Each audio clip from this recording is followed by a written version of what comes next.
প্রিয় কোরআন শিক্ষার্থী বন্ধুরা, আজকের ভিডিওতে আপনাদেরকে শিখাবো মদ্দে আরজি। মদের হরফের বামের হরফে এতটুকু সব কথাটা আপনাকে মুখস্থ করতে হবে। মদের হরফের বামের হরফে ওয়াকফ হইলে মদ্দে আরজি, তাহলে 3 আলিফ টানিয়া পড়িতে হয়। মদের হরফের পরের হরফে বা বামের হরফ, পরের হরফ বা বামের হরফে যদি ওয়াকফ হয় তাহলে 3 আলিফ টানিয়া পড়িতে হবে। ইহাকে মদ্দে আরজি বলে। একটু প্র্যাকটিক্যালে খেয়াল করুন। যেমন র জবর র, হা ইয়া জের হি, রহি, মিম দুই পেশ মুন, রহিমুন। যখন এখানে ওয়াকফ হবে, এটা তো অক্ষর জায়গায় মধ্যে আরজি হয়, অক্ষরের জায়গায় কি হবে? মধ্যে আরজি হবে। তাহলে এখানে উচ্চারণ হবে রহিম। আর মধ্যে আরজিটা কেন হয়েছে দেখেন, মধ্যে আরজিও কিন্তু মধ্যে তবাই থেকে হয়। অধিকাংশ মদই মধ্যে তবাই থেকে হয়। মদের হরফ জেরের বাম পাশে যজমালাইয়া মদের হরফ, এখানে এক আলিফ টান হবে। এখন বলা হয়েছে কি মধ্যে আরজিতে, যে মদের হরফের পরের হরফে যদি ওয়াকফ হয়, তো এখানে মদের হরফ আছে, পরের হরফ মানে বামের হরফে কি আছে? মিম। এখানে তো মিমই তো ওয়াকফ হবে। আর এই মিমি যদি ওয়াকফ হয় তাহলে কি হবে? মধ্যে তবাই থেকে মধ্যে আরজি হবে, তাহলে 3 আলিফ টান হবে। মধ্যে তবাই ছিল 1 আলিফ টান, ওয়াকফ করার কারণে মধ্যে আরজি এবং এখানে 3 আলিফ টান হবে। এতটুকু জিনিস আপনাকে বুঝতে হবে, মুখস্থ রাখতে হবে। তাহলে এখানে শব্দটা কি হবে? রহিম। এই যে কয়টা শব্দ আছে এখানে সবগুলো আপনাদেরকে শেখাবো, ধৈর্য সহকারে ভিডিওটা দেখবেন। হা জবর হা, কাফ ইয়া জের কি, এখানের মতোই নিয়ম। হাকি, মিম দুই পেশ মুন, হাকিমুন। যখন ওয়াকফ করব তখন কি হবে? হাকিম।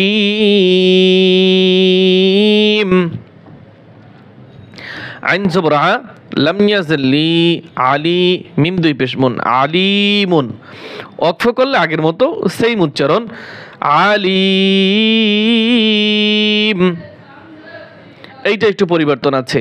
হাজের হি, সিন আলিফ জবর সা, হিসা, বা দুই জের বিন, হিসাবিন। তো এখানে মদের হরফ কি আছে? হামজা আছে। মদের হরফ কি? জবরের বাম পাশে খালি আলিফ, জবরের বাম পাশে খালি আলিফ, মদের হরফ, বামের হরফে ওয়াকফ। তাহলে কি হবে? হিসাব। 2 জবর থাকলেও কি হবে? 2 জবর পরে যাবে, সাকিন হবে। যদি 2 জবর থাকলে তাহলে নিয়ম আলাদা ছিল। আবার এটা ধরেন, তা আইন জবর তা, লাম জবর লা, তা লা, মিম ও পেশ মু, তা লামু, নুন জবর না, তা'লামুনা। যখন আমরা ওয়াকফ করব কুরআনুল কারীমের মাঝখানে এই শব্দগুলো হবে, তখন উচ্চারণ কিরকম করব? তা'লামুন, তা'লামুন।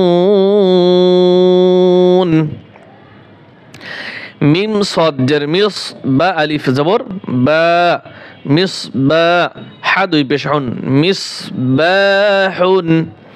তো এখানে মদের হরফ রয়েছে, পরের হরফে ওয়াকফ রয়েছে। এখন মধ্যে আরজি, 3 আলিফ টান হবে। উচ্চারণ কি হবে তাহলে? মিসবাহ। ছোট হা, আমরা বাতাস ছেড়ে দেব পাতলা করে, মিসবাহ।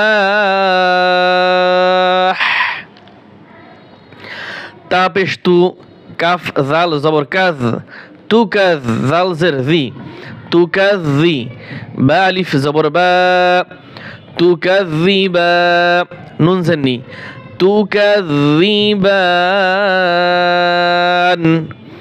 তু কাজ জি বান। এটা হচ্ছে মদের হরফ, পরের হরফ ওয়াকফ। তাহলে কি হবে? তুকাযিবান।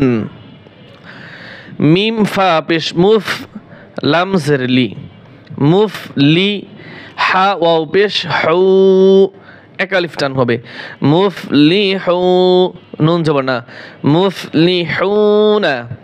ওয়াকফ করার কারণে মধ্যে আরজি হবে, 3 আলিফ টান হবে, মুফলিহুন,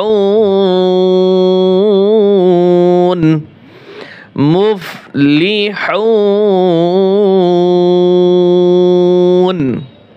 তাহলে আজকে আমরা কি শিখলাম? মধ্যে আরজি। পরবর্তীতে ভিডিও শিখবো আমরা অন্য কোনো একটি মদ শিখবো। তা আমাদের সাথে থাকবেন, আমাদেরকে আপনারা সাপোর্ট করবেন, ভালোবাসবেন, আমাদের ভিডিওগুলি শেয়ার করবেন। তাহলে আপনাদের ভালোবাসা নিয়ে আমরা ইনশাআল্লাহ অনেক দূর এগিয়ে যাব এবং আপনাদের জন্য ভালো কিছু করার চেষ্টা করব ইনশাআল্লাহ।